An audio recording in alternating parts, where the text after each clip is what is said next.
Welcome to Comstar, the inner sphere's most trusted name in news.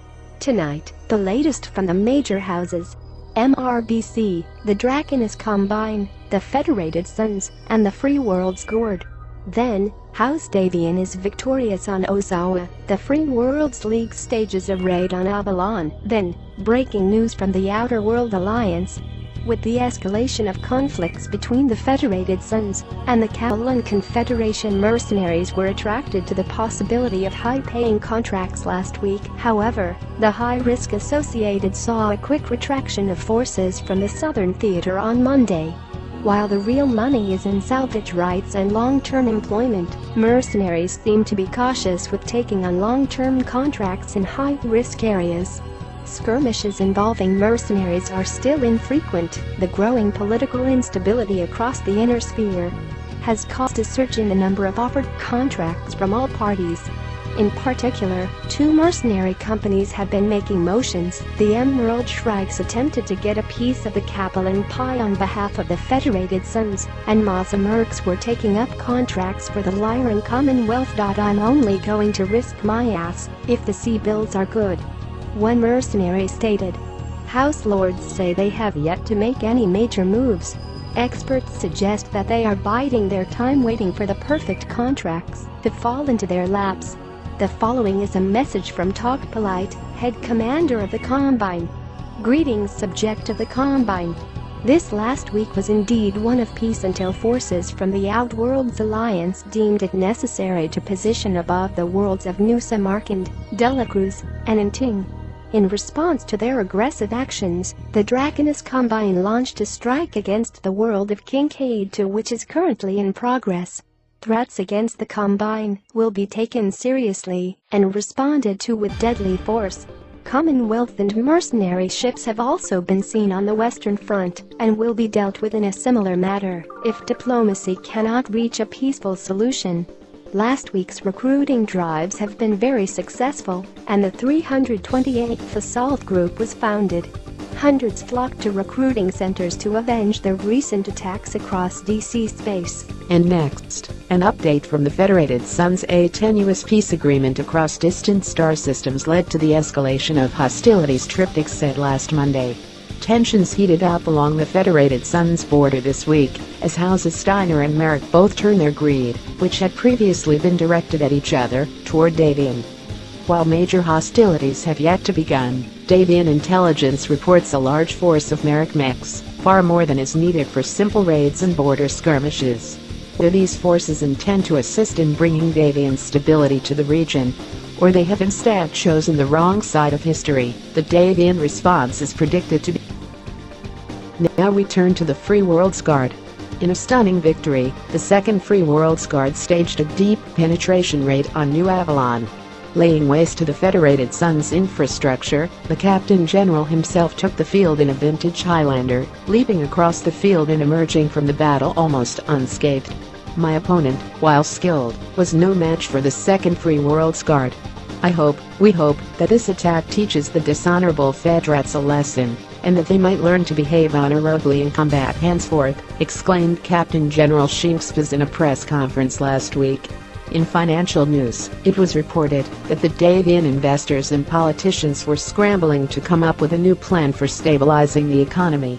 Shares of Federated Suns-based corporations dropped 43% or more in trading last quarter, and several large corporations have called emergency board meetings to discuss a change in leadership if the economic crisis in the Federated Suns continues. After repeated violations of the Periphery Alliance Treaty and a declaration of war against the Oregon Coalition and the Capellan Confederation, the FWLM has taken decisive action. The hegemony system of Marius's Tiers is now under Free World's League administrative control, after a series of tactical missteps by the leader of the hegemony. With this territory under control, it is expected that the Marian homeworlds will be under new management by the end of the week. Plans are being drafted to establish all. In the stunning victory, the Second Free World's Guard staged a deep penetration raid on New Avalon.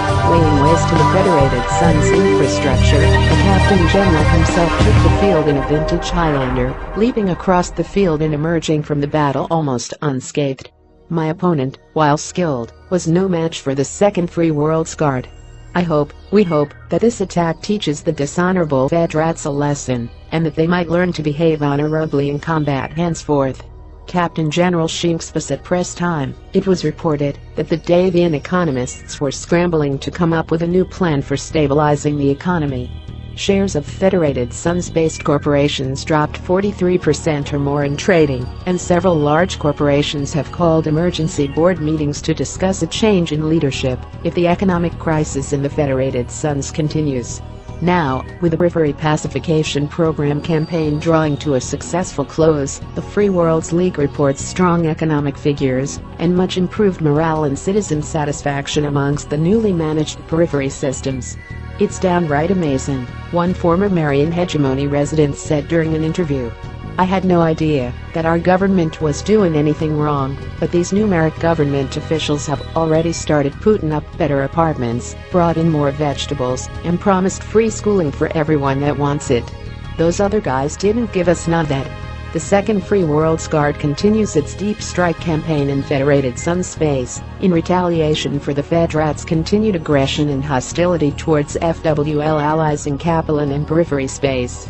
After dealing a heavy blow to House Davian by crippling their manufacturing, tonight, we now have word that Islamabad citizens, so long crying out for freedom from their Davian overlords, have risen up and declared themselves for Uriga. Government officials have no comment at this time.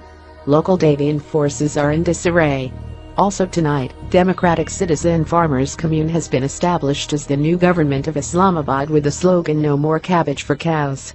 Oregon Foreign Ministry officials have stated their support for the new government and wish them well in their.